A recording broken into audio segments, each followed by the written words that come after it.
Olá, meus queridos, estamos então aqui direto da Igreja da Penha. São quase 18 horas da noite, né? São por volta de 5h50 da noite, dia de domingo.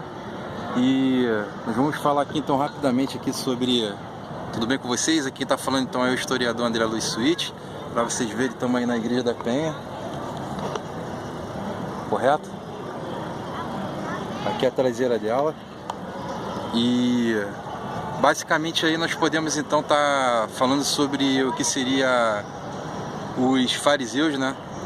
Nós vemos que Jesus teve muitos problemas, né, com os fariseus, né? Durante muito tempo da vida de Jesus, ele teve que lidar com eles, né? Porque eles eram uma classe de pessoas que não obtinham muitas riquezas, né? Mas ao mesmo tempo eles também se vestiam bem, eles se alimentavam bem, mas eles eram aquelas pessoas que eram uma espécie de doutores da lei, né? Eles se formavam como os rabinos, né, no caso, como mestres da lei, ensinavam a doutrina, mas uma coisa importante que Jesus alertou: eles ensinavam, mas não viviam a verdade, eles não viviam aquilo que eles ensinavam. E por isso Jesus Cristo os denominou como raça de víboras. E muito mais do que isso, Jesus ainda o decretou que eles levariam a pessoa 2 vezes ao inferno pelo fato de eles ensinarem as pessoas a andarem no caminho correto, mas não se darem o exemplo. Isso significava que a pessoa que aprendia com eles os conceitos básicos judaicos rabinos, da palavra, do Talmud, ou do Velho Testamento, da Torá, simplesmente aquilo ficava como pelo menos uma teoria. Ou seja, com o tempo as pessoas iam observar que eles só passavam aquilo de forma oral, mas não viviam aquela verdade. E Jesus os denunciam: por isso que vocês vão fazer ou fazem as pessoas ou os gentios 2 vezes mais filhos do inferno, porque eles não vivem a verdade, não dão exemplo, e logicamente aquelas pessoas vão acabar seguindo o mesmo estilo de vida que aqueles mestres deles passam para eles, aquele tipo de vida. Então esse foi um dos mais próximos de Jesus, dessas seitas judaicas. Foram no caso dos fariseus, porque Jesus estava sempre batendo de frente com eles e eles desafiando Jesus sempre. E num belo dia Jesus deu uma grande cartada neles, né, que foi colocar eles à frente ali do que eles acham do que seria a salvação, porque eles também acreditavam que haveria uma recompensa, né, após a vida, né? Eles sabiam que existiam, para aquelas pessoas que fariam bem, uma recompensa eterna, ou, se fizesse o mal, uma recompensa também eterna para o mal.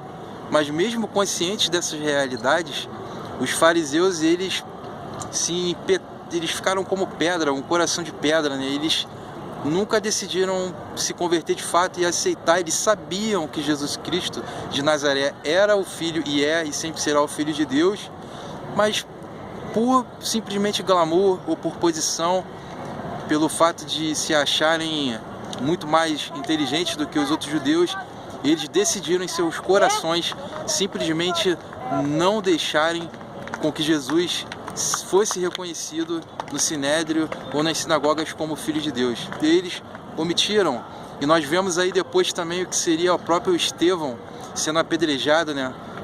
Mais à frente em Atos. Simplesmente Estevão, ele resume a Torá toda e todos os mandamentos de Deus, desde Moisés até os seus dias de Jesus, e pela palavra viva nele confrontar os fariseus da época, eles o apedrejam, e apedrejam tanto que ao ponto que Estevão, ele morre, e quando ele está sendo apedrejado, ele olha ao céu e ele observa ali Jesus esperando ele para que ele subisse então para a glória, correto?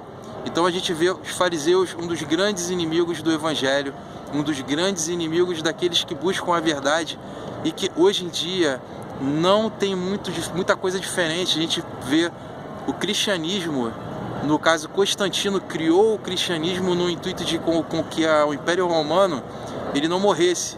Então ele foi construindo templos e templos e templos, e foi colocando nesses templos deuses pagãos romanos, e tudo que os romanos adquiriram de herdança dos impérios anteriores que eles dominaram, ou que tiveram ali algum proveito de suas culturas, como por exemplo o Império Grego, a Mesopotâmia e tantos outros que formaram aí o berço da civilização mundial, sendo que os romanos foram dos mais cruéis, né? Porque eles mantinham o poder, eles deixavam com que esses fariseus tivessem uma grande circulação e influência pelo povo judeu, por eles serem doutores da lei e por perceberem que eles eram também corruptos e que não abraçariam de forma alguma a fé de Jesus e que saberia que eles lutariam até os dias de hoje e, se possível, até dentro do próprio cristianismo que Constantino criou, fingindo ser cristãos não sendo, fingindo ser aí pastores e não sendo. É o que muito se acontece nos dias de hoje. Pessoas que estão ali como líderes de muitas igrejas grandes, mas que o fundamento deles não é servir a Deus, mas de servirem a si próprio, ao seu ventre, na ganância. E muita gente está acordando, né, para essa realidade hoje. E a minha oração, Senhor Jesus, é para que mais pessoas hoje se abram e compreendam que elas são a igreja. Que o templo, como o Senhor Jesus falou, que não ficará pedra sobre pedra, mas que o Senhor veio salvar almas. O corpo irá perecer, mas somos eternos. E que as pessoas ganhem essa consciência a partir deste vídeo, aonde em qualquer lugar do mundo que elas estejam, seja na Itália, seja na Ucrânia, seja no Japão, seja nos Estados Unidos, Senhor Deus, seja na Antártida, seja na África, Senhor Deus, seja na Ásia Menor, Ásia Maior, seja aí, Senhor Deus, na Rússia, seja, Senhor Deus, na Europa Ocidental, na Europa, Senhor Deus, Oriente, seja no Canadá, Senhor Deus, que o Senhor possa tocar cada vida que esteja aí, que seja acrescentado cada vídeo desse das seitas no caso judaicas, Senhor Deus, que vem tá falando aí sobre o tempo que Jesus viveu e por que foi tão importante o Senhor Jesus estar sendo manifestado nessa época.